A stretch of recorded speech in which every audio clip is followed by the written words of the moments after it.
सो hey everybody, कैसे हो आप सब। एंड ये हमारा नया चैनल है। बेसिकली अब भी हम हेल गार्डन पे फोकस करने वाले हैं नोवेल्स के ऊपर, और यहाँ पे डोंगवा सीरीज एक्सप्लेन की जाएंगी। और ये रेनेगेड इमोर्टल का एपिसोड नंबर 150। इसके सीन की शुरुआत भी वांगलिन से ही होती है। सामने ली युआन और गी होंग की फाइट को देख रहा था। यहाँ गी होंग होती है वो लाल कपड़ों वाली लड़की। वांगलिन सोचता है मैं तो यहाँ पे 18 प्लम फॉर्मेशन के लिए आया हूँ, लेकिन अब मुझे इन लोगों के इरादे सही नहीं लग रहे हैं। स्पेशली ये माउंटेन रेंज बहुत अजीब है। और जैसा कि हम जानते हैं कि वांगलिन को किसी भी तरीके की नॉनसेंस पसंद नहीं है, वो सीधा हमला कर देता है उन दोनों के ऊपर। जैसे उस लड़की गी होंग को यहाँ से भागने का मौका मिल जाता है। फिर जो ली हुआन था वो वांगलिन से पूछता है, बदशु आप क्या कर रहे हो? मुझे बस आपकी उस टेक्निक की हेल्प चाहिए थी जो कि समय को रोक सकती है। बस ये बोलते बोलते भी दोनों एक दूसरे से लड़ते रहते हैं। वांगलिन कहता है टाइम को स्टॉप करने वाला स्पेल तो ये ले। वो सीधा रिलीज करता है उस टेक्निक को, जैसे समय अपनी जगह पे थम जाता है। फिर जब सब कुछ अपनी जगह पे फ्रीज हो चुका था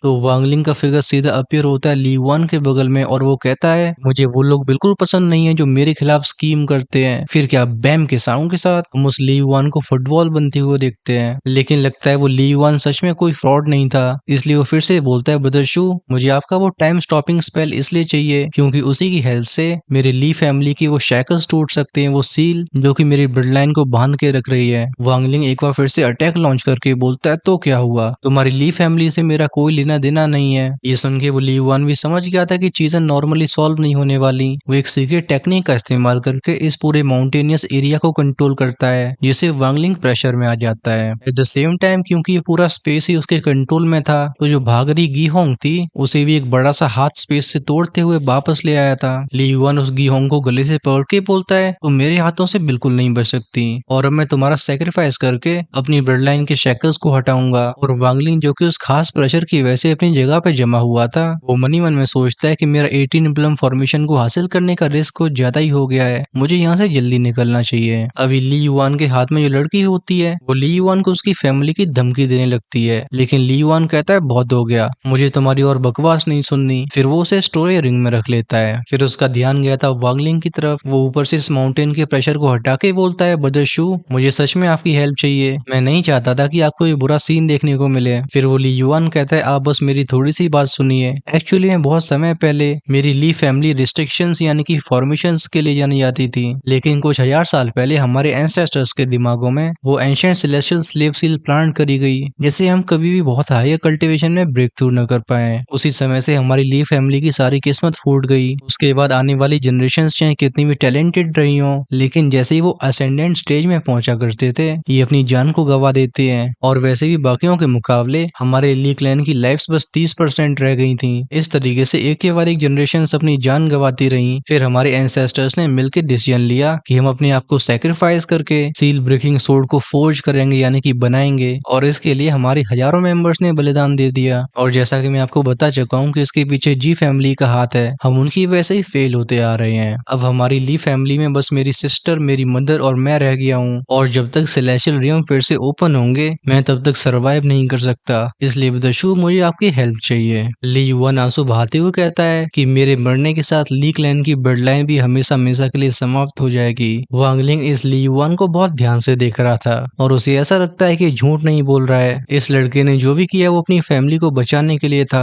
वांगलिंग बोलता है ठीक है, लेकिन मैं तुम्हारे ऊपर भरोसा कैसे कर सकता हूँ? ली युआन जवाब देता है कि हमारे ली क्लैन में सिखाया जाता है कि अगर हमें हमला भी करना पड़े तो खुलेआम करना चाहिए, ना कि छिप के, किसी को धोखा नहीं देना चाहिए। लेकिन मैं मजबूर था, आपकी उस टाइम स्टॉप स्किल से ही मुझे सरवाइव करने का मौका मिल सकता है। फिर ली युआन अपनी स्टोरी रिंग से एक जेड टोकन को निकालता है। इसमें उसी 18 प्लम रिस्ट्रिक्शन के पहले 13 फॉर्म्स होते हैं जिन्हें वांगलिंग यहाँ पे ढूंढते हुए आया था। वांगलिंग उस जेड स्लेब को अच्छे से स्कैन करता है और पाता है कि ली युआन बिल्कुल सच कह रहा है, और अब तक उसने जो भी किया वो पर्सनल डिफिकल्टीज की वजह से था, लेकिन उसकी इंटेंशन सिंसियर है। वांगलिंग कहता है तुम्हें बस वो समय को रोक देने वाला स्पेल ही चाहिए। ली युआन कहता है बिल्कुल, और मुझे कुछ नहीं चाहिए। फिर कुछ सोच के वांगलिंग कहता है ठीक है, रास्ता दिखाओ। इस समय ली युआन काफी खुश हो चुका था और वो वांगलिंग को ले जाने लगता है आगे के रास्ते पे, जो कि एक शॉर्ट शेप का माउंटेन होता है। ली युआन बीच में वांगलिंग को बताता है कि मेरे क्लैन की टीचिंग्स के हिसाब से हमें कभी भी 18 प्लम फॉर्मेशन की इसकी पहली 5 फॉर्म्स के अलावा किसी को बतानी नहीं चाहिए। लेकिन जैसे ही मामला खत्म होता है, अपने एंसेस्टर्स की बातों को न मान के आपको पूरी 18 प्लम रिस्ट्रिक्शन दे दूंगा। फिर धीरे धीरे हमें इस पूरी माउंटेन रेंज का नजारा दिखाया गया था, जहाँ पे चारों तरफ बस बहुत बहुत सारे पहाड़ होते हैं। खास बात ये थी कि इन पहाड़ों की शेप होती है सोर्ड जैसी,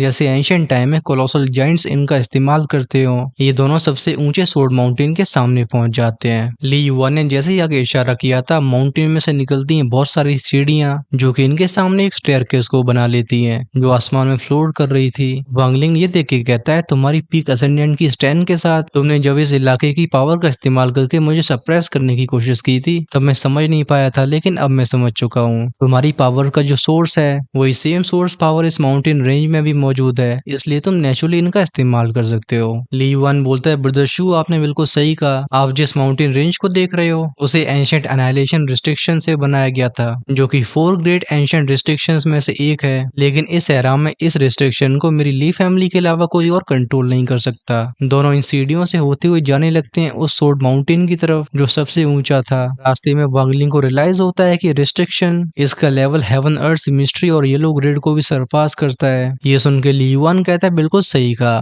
दुनिया को बस यही लगा था कि बस 4 तरीके की रिस्ट्रिक्शंस होती हैं। हाउएवर इन्हें अंदाजा नहीं है कि इसके ऊपर भी एक और चीज है, जिसे कहा जाता है वॉइड ग्रिड। और वॉइड ग्रिड को भी 4 लेवल में बांटा गया है। वो 4 ग्रेट रिस्ट्रिक्शंस जो कि सबसे ऊपर है। अगर कोई इन वॉइड रियम की रिस्ट्रिक्शंस को समझ लेता है तो उसके लिए दुनिया की बाकी रिस्ट्रिक्शंस को कंट्रोल करना बहुत आसान हो जाएगा। और ये बातें करते करते इन सीढ़ियों के एंड तक पहुंच जाते हैं, जहाँ पे एक ह्यूज केव दिखाई देती है। एंड फाइनली हमें ली युआन का वो सीन दिखाया जाता है जहाँ वो कहता है, फाइनली अब वो खत्म होगा, अब सब खत्म होगा। हालांकि बोलते हुए उसके एक्सप्रेशन अजीब से हो गए थे। फिर वो एक बार नॉर्मल होकर अपने कदमों को बढ़ाता है, लेकिन इसी मोमेंट में हम उसे घुटनों पे आते हुए देखते हैं। उसके चेहरे के एक्सप्रेशन डिस्टॉर्ट होने लगे थे। ऐसा लगता है जैसे कोई उसकी बॉडी को कंट्रोल करने की कोशिश कर रहा हो। इस सीन को देख के वांगलिंग बोलता है, ब्रदर ली, लेकिन कोई जवाब नहीं आता। और हमें सीन दिखाया जाता है ली युआन के सी ऑफ कॉन्शियसनेस का। वो बेसिकली अपनी सोल के फॉर्म में यहाँ मौजूद था। वो चारों तरफ देख के कह रहा था कि मैं यहाँ पे कैसे आ गया, ये मेरी सी ऑफ कॉन्शियसनेस है। इसी पर इस दुनिया में गूंजी थी एक मजेस्टिक आवाज, और साथ में चारों तरफ की अलग अलग तरीकों की रिस्ट्रिक्शंस अपीयर होने लगती हैं। ये वो रियूज थे जिनमें से मिस्टीरियस पैटर्न से बनी हुई चेन्स बाहर निकलती हैं, जो कि ली युआन को बांधने लगती हैं। फिर उसकी कॉन्शियसनेस के समुद्र में से एक काले रंग की मिस्ट निकलने लगी थी, जो कि आसमान में जाके इकट्ठी होती है, और उसी में से आ रही होती है वो टेरिफाइंग आवाज जो कहती है कि ये सब मेरा कारनामा है, तुम बस मेरे पॉन हो, यानी कि मेरे प्यादे। इसने एक बहुत बड़े हाथ का फॉर्म ले लिया था, जो कि ली युआन को डराने की कोशिश करता है। उस ह्यूज हैंड से टकरा के ली युआन नीचे चला गया था। वो अपने सर को उठा के कहता है, तुमने मेरी सी ऑफ कॉन्शियसनेस में एंटर कैसे किया? इसका रिप्लाई आया था कि एंटर किया? नहीं, मैं तो शुरुआत से यहीं पे हूँ, मैं तुम्हारी ब्लड लाइन का हिस्सा हूँ। वो हंस के आगे बोलता है, तुम में से जब भी कोई असेंडेंट रियल में पहुंचता है, मैं तब तब अवेकन होता हूँ। बेसिकली अब तक इसने काले रंग के फिगर का फॉर्म ले लिया था, जिसकी आंखें पीली होती हैं, और ये होती है सेलेस्टियल सर्वेंट की सोल। इसे देख के ली युआन कहता है, असेंडेंट रियल। फिर उसे याद आता है कि अब तक की जनरेशन में बस उसके एंसेस्टर और वही असेंडेंट रियम तक पहुंच पाए थे। ये सुन के वो ब्लैक मिस्टीरियस फिगर कहता है, बहुत चालाक हो। हाँ, तुमने सही समझा, तुम्हारा एंसेस्टर ली जिंगलैन, वो अपनी आखिरी पलों तक कभी समझ नहीं पाया कि मैंने उसे पोजेस कर रखा था, और उसके सारे एक्शंस मेरे कंट्रोल में थे।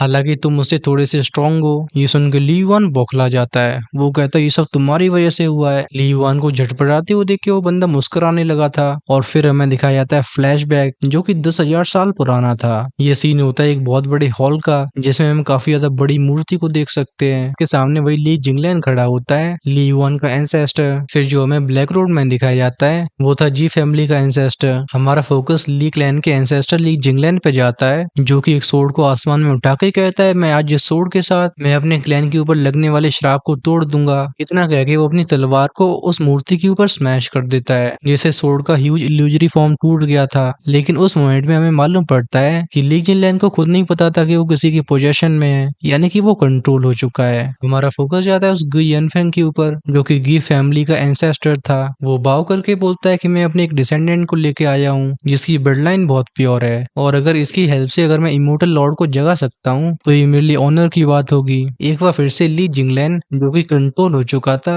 वो अपनी सोर्ड पे उंगलियों को सहलाते हुए कहता है, ठीक है, अब सब कुछ तैयार है। बेसिकली वो पूरा षड्यंत्र यहीं से शुरू हुआ था। फिर से मंजर वापस लौटता है और हम देखते हैं सी ऑफ कॉन्शियसनेस में कैद हो चुके ली युआन को। ली युआन गुर्रा के बोलता है, मेरी फैमिली की वो सोर्ड, वो तो हमारी ब्लड लाइन की सील को तोड़ने के लिए थी। इसका उस ब्लैक फिगर से जवाब आया था कि सील को उठाने के लिए फूल। जब से तुम्हारा वो एंसेस्टर उस सोर्ड को वापस लाया था, वो तब से ही मेरा पपेट बन चुका था। और जिस सोर्ड के ऊपर तुम उम्मीदें लगा के बैठे हो वो मेरे मास्टर की सेलेशियल सोल को नरिश करने के लिए बनाई गई है। चाहे तुम हो या फिर तुम्हारा एंसेस्टर ली जिंगलैन, ये सब मेरे पॉन्स थे यानी कि प्यादे थे। और तुम लोग शुरुआत से वही करते आ रहे हो जो रास्ता मैंने दिखाया, तुम ही मुझे यहाँ पे लेके आए हो। हालांकि 10,000 साल पहले मैं सफल होते होते रह गया था, लेकिन इस बार वो शुमो यानी कि वांगलिन की हेल्प से मुझे सक्सेसफुल होने से कोई नहीं रोक सकता। ये कह के वो ब्लैक रोड फिगर उसकी बॉडी को कंट्रोल करने लगता है। वहीं पे ली वन जो कि अपनी सी ऑफ कॉन्शियसनेस में कैद हो चुका था, वो खुद पे हंसते हुए कहता है तो ये सब इसका प्लान था। फिर वो वांगलिन से माफी मांगता है कि ब्रदर शू मुझे माफ कर देना।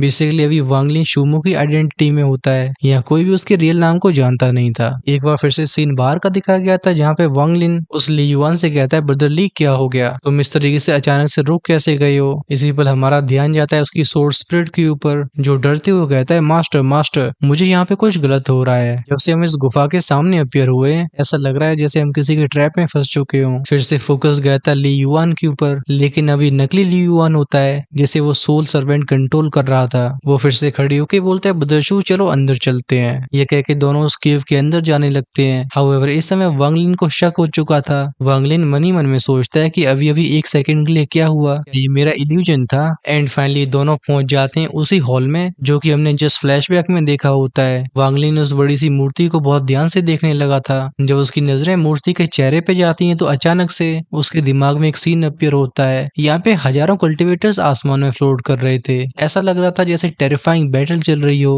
ऊपर से बहुत सारे मीटियोर्स नीचे गिरते हैं जो कि इन कल्टिवेटर्स को स्मैश करने लगते हैं। और ऐसी तबाही के बीच में हमारा ध्यान जाता है इनके लीडर के ऊपर। एक सोर्ड कल्टिवेटर होता है और इसका नाम होता है गु जियुआन, एक सेलेशियल जनरल। वांगलिन तुरंत ही इसे पहचान लेता है क्योंकि हॉल के सेंटर में इसी की वो ह्यूज स्टैचू थी। फिर आगे हम इस गु जियुआन की सोर्ड स्ट्राइक्स को देखते हैं जो कि आसमान के मीटियोर्स को डिस्ट्रॉय करने लगती है। हाउएवर ये लंबे समय तक नहीं चलता। एक कोलोसल गोल्डन हैंड बिल्कुल हेवन की तरह इन सबको जमीन पे प्रेस कर देता है। होता है बहुत बड़ा एक्सप्लोजन, गूंजती है बूम की sound. Eight the same time वो गु जियुआन भी सेवरली इंजर्ड हो गया था। फिर लास्ट में हमें उस गु जियुआन का सीन दिखाया जाता है जो कि एक क्लिफ के बिल्कुल किनारे पे बैठा हुआ था। इस समय उसकी त्वचा पे कई क्रैक्स आ चुके थे, जैसे वो इतना ज्यादा एग्जॉस्ट हो चुका हो कि अभी शरीर उसका साथ नहीं दे रहा। उसके चेहरे पे रिग्रेटफुल एक्सप्रेशंस होते हैं। वो गु जियुआन सामने के पहाड़ों की तरफ देख के बोलता है हालांकि मैं मर जाऊंगा लेकिन मेरी सोल कभी नहीं मरेगी। इसी समय सामने के पहाड़ में से एक आवाज आई थी कि नो नो।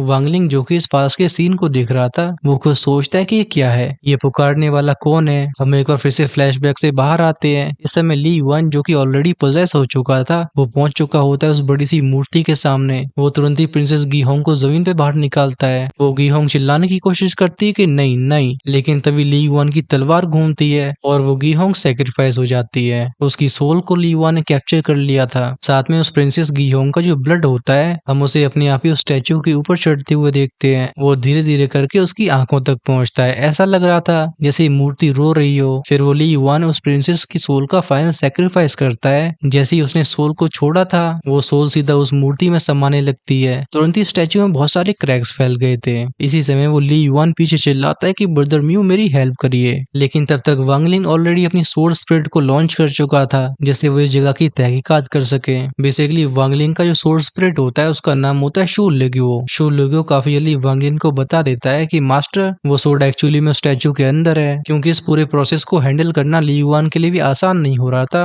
वो फिर से कहता है ब्रदर शू मेरी हेल्प करो जल्दी से। हम बिना हेजिटेशन के वांगलिन को आसमान में अपीयर होते हुए देखते हैं। ये देख के उस फेक ली युआन को ऐसा लगता है कि वो सच में उसकी हेल्प करने वाला है। उसके चेहरे पे आती इविल स्माइल। हाउएवर अगली पल उसके चेहरे के सारे एक्सप्रेशंस चेंज हो जाते हैं, क्योंकि वांगलिन समय को रोकने वाली उस टेक्निक का तो इस्तेमाल नहीं करता बल्कि अपनी सोर्ड को बुलाता है। फिर बैम के साउंड साथ एक अटैक टकरा गया था उस स्टैचू से, जिससे काफी बड़ा एक्सप्लोजन हुआ था और उस स्टैचू के परगच्छे उड़ जाते हैं। जब धूल मिट्टी साफ होती है तो हमें उस स्टैचू की जगह पे एक बहुत बड़ी सोर्ड दिखाई दी थी। इस सोर्ड को देख के वांगली की सोर्ड स्पिरिट शू लुगी और बोलती है डैम इट, ये सोर्ड पहले से इतनी ज्यादा डैमेज हो चुकी है लेकिन तब भी स्टैचू को खड़ा करके रख पा रही थी। हमारा फोकस फेक ली युआन के ऊपर गया था जो कि अपने हाथ से एक एनर्जी को सोर्ड की तरफ भेजता है और वांगलिन से कहता है शूमो मैंने तुमसे ऑलरेडी प्रॉमिस किया था कि मैं तुम्हें ट्रेजर्स और 18 प्लम रिस्ट्रिक्शंस दूंगा, लेकिन तब भी तुमने अपने शब्दों को क्यों तोड़ा। वांगलिन कहता है नहीं मैंने कुछ नहीं तोड़ा, मैंने ये प्रॉमिस ली युआन को किया था ना कि तुम्हें। इतना कह के वांगलिन यहाँ से 9-2-11 होने लगता है। जब उस फेक ली युआन को लगता है कि उसका भांडा फूट चुका था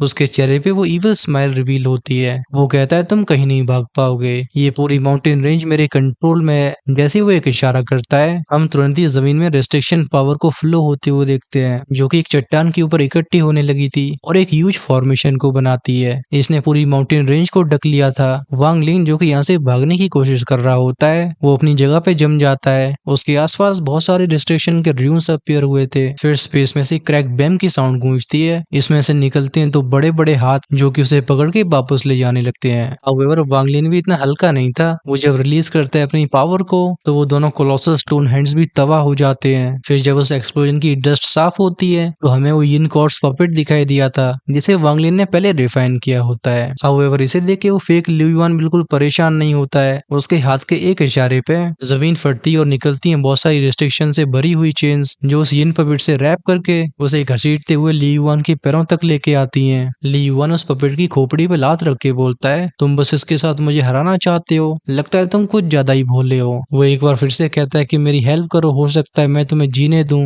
लेकिन वांग लिंग धमकियों से कब से दबने लगा, तुरंत ही अपनी सोर्ड को निकाल के उस फेक लिu युआन के ऊपर हमला कर देता है। हमें एक तेज बूम की साउंड सुनाई दी थी। फिर जब सामने से सीन क्लियर हुआ था, तो मालूम पड़ता है कि वांग लिंग की सोर्ड एक्चुअली में उस फेक लिu युआन को टच नहीं कर पाई है। उसके सामने एक और चीज अपीयर हो गई थी। ये बेसिकली वो अनाइलेशन रिस्ट्रिक्शन की पावर होती है। वांग लिंग कुछ कदम पीछे लेके सोचता है, तो लगता है कुछ समय पहले लिu युआन के एक्शंस इसके प्लान के हिसाब से ही होंगे। ये मुझे यहाँ पे क्यों लेके आया है? अगर इसका गोल अपने मास्टर को बस रिवाइव करने का होता, तो ये खुद ही कर सकता था, तो फिर क्यों? फोकस फिर से फेक लिu युआन के ऊपर गया था, जो कहता है, लगता है मैंने तुम्हें सच में अंडर एस्टिमेट किया, तो चलो आज तुम विटनेस करोगे 18 प्लम रिस्ट्रिक्शन की असली पावर। ये कह के उसके हाथ में एनर्जी कंडेंस होने लगी थी, जो कि बना लेती एक प्लम को। उस फेक लिu युआन ने जैसे इस प्लम को रिलीज किया था, हम तुरंत ही जमीन से एक पौधे को निकलते हुए देखते हैं। ये बेसिकली 18 प्लम रिस्ट्रिक्शन की पहली फॉर्म होती है। इस पेड़ का ऑरा काफी टेरिफाइंग था। फिर शव शव की आवाजों के साथ जमीन से बहुत सारी वाइन्स निकलने लगी थी, जो वांग लिंग के ऊपर हमला कर देती हैं। वांग लिंग भी बिना हेजिटेशन के अपनी सोर्ड को स्लैश करता है, जिससे वाइन्स टूट जाती हैं। और इसी समय का इस्तेमाल करके फेक लिu युआन उस पेड़ के पीछे गया था, जहाँ से वो एक टहनी को तोड़ के कहता है, मैंने तुम्हें ढूंढ लिया। द फोर्थ रिस्ट्रिक्शन, इसका नाम होता है ब्रोकन ब्रांचेस कैस्ट शैडोज। तुरंत ही जमीन से एक और प्लांट निकलता है, जो कि एक इंसान के फॉर्म को लेके हमला कर देता है वांग लिंग के ऊपर। हालांकि इसे वांग लिंग तोड़ता जा रहा था, लेकिन ये बार बार रीजनरेट हो जाया करती थी। वो इस वजह से थोड़ा सा कंफ्यूज हो जाता है। वांग लिंग सोचता है कि पूरा इलाका इसका डोमेन है और मैं इसे हेड ऑन फाइट नहीं कर सकता, मुझे कुछ और सोचना होगा। ये कुछ सेकंड्स के बाद की बात थी, जब एक बार फिर से वुडन पपेट उसके ऊपर हमला करने आया था। इस बार वांग लिंग जब उसे ध्यान से देखता है, तो पाता है कि वो पपेट अंदर ही अंदर से स्ट्रगल कर रहा था। ऐसा लग रहा था जैसे उसकी बॉडी उसके कंट्रोल में न हो। वांग लिंग समझ गया था कि यहाँ पे कुछ मैटर बड़ा है। फिर हम जान पाते हैं कि वो पपेट इसलिए स्ट्रगल कर रहा था क्योंकि सी ऑफ कॉन्शियसनेस में कैद होने वाला लिu युआन भी स्ट्रगल करने लगा होता है। ये बेसिकली उसकी विल पावर होती है, जो अपनी बॉडी के कंट्रोल को वापस हासिल करना चाहती थी। ये देख के वांग लिंग डिसाइड कर लेता है कि बाहर से तो मैं पूरी कोशिश करूंगा, हाउएवर अंदर से लिu युआन तुम बस अपने ऊपर ही रिलाई कर सकते हो। वांग लिंग के अटैक की फेरोसिटी बढ़ गई थी। एक के बाद एक सोर्ड स्लैशेस दिखाई जाती हैं। एंड फाइनली जब वो एक हैवी अटैक को उस फेक लिu युआन के ऊपर करने वाला था, तभी एक बार फिर से वो वुडन पपेट उसके रास्ते को रोकता है। इसी समय हमारा ध्यान जाता है स्ट्रगल करते हुए फेक लिu युआन के ऊपर। वो अपने माथे को पकड़ के बोलता है, डैम इट, मैंने हजारों सालों तक अपने मास्टर को रिवाइव करने की ये कहानी रची, अब मैं बस तुम्हारी वजह से फेल नहीं हो सकता। वो अपनी उंगलियों को माथे पे लगा के बोलता है कि तुम मेरे दाव को कभी हिला नहीं सकते हो, ना ही मेरे कंट्रोल को तोड़ सकते हो। वांग लिंग जिसने कई कदम पीछे लिए होते हैं, वो कहता है दाव हार्ट। वो तुरंत ही समझ जाता है कि यह मामला क्या है। अब वांग लिंग बस फिजिकल अटैक्स पे रिलाई नहीं करता, बल्कि वो यूज करता है पहने शब्दों का। वो कहता है, अगर तुम्हारा रिजॉल्व, तुम्हारा दाव हार्ट इतना ही मजबूत होता, तो 10,000 साल पहले तुम फेल कैसे होते। ये सुन के फेक लिu युआन बिल्कुल ट्रेम्बल हो गया था। वो कहता है, नहीं। At the same time sea of consciousness में कैद होने वाला वो लिu युआन भी काफी स्ट्रगल करने लगा था। एक बार फिर से हमारा फोकस वांग लिंग के ऊपर जाता है, जो कहता है कि जब लिu युआन ने मेरी हेल्प मांगी थी, तो उसने मुझसे कहा था कि मेरी टाइम स्टॉप टेक्निक की उसे बस इतनी जरूरत है जिससे वो स्टैचू को स्टेबलाइज कर चुके। लेकिन अब मुझे समझ में आ चुका है कि वो सब झूठ था। ये कहते कहते वांग लिंग ने समसरा की पावर को रोकने वाले उस चाबुक को निकाल लिया था। वो कहता है, तुम्हें मेरी इस टेक्निक की कभी जरूरत नहीं थी, तुम्हारा जो असली टारगेट था वो था ये चाबुक, जैसे तुम अपने मास्टर और अपने बीच के कर्मा को तोड़ सको और अपनी सील से आजाद हो सको। अभी सी ऑफ कॉन्शियसनेस में असली लिu युआन इतना स्ट्रगल कर रहा था, नकली लिu युआन के एक्सप्रेशन ट्विस्ट हो गए होते हैं। वो वांग लिंग से कहता है, इसे मुझे दे दो। वांग लिंग जवाब देता है कि जिस वजह से तुम 10,000 साल पहले फेल हुए थे, वो कभी भी किसी बाहरी चीज की वजह से नहीं था, बल्कि तुम्हारे मास्टर जनरल गु जीयुआन वो एक्चुअली में कभी अवेकन होना ही नहीं चाहते थे। और फाइनली इस एपिसोड के एंडिंग शब्दों को सुन के उस सी ऑफ कॉन्शियसनेस में कैद होने वाले ली युआन की सारी रिस्ट्रिक्शंस जो कि उसे बांध रही थी वो पफ पफ के साउंड से टूट जाती हैं और साथ में खत्म होता है ये एपिसोड भी। आई होप आपको ये अच्छा लगा होगा। क्योंकि हमारा ये चैनल नया नया खुला है तो रिक्वेस्ट है कि इसमें कमेंट और लाइक जरूर करना, जिससे जल्द से जल्द हमारी कम्युनिटी ग्रो हो सके। क्योंकि ऑनेस्टली तुम्हारी भाई के लिए 2 चैनल्स को मैनेज करना ऑलमोस्ट इम्पॉसिबल है, यानी कि जब तक चीजें ट्रैक पर नहीं लौटती हैं हम इस चैनल पर ज्यादा कंटेंट अपलोड नहीं कर पाएंगे। एंड ऑफ कोर्स अगर कोई एडिटिंग में मेरी हेल्प कर सकता है तो डेफिनेटली मुझे डीएम करो। चलो इस एपिसोड के लिए इतना ही। Until then take care.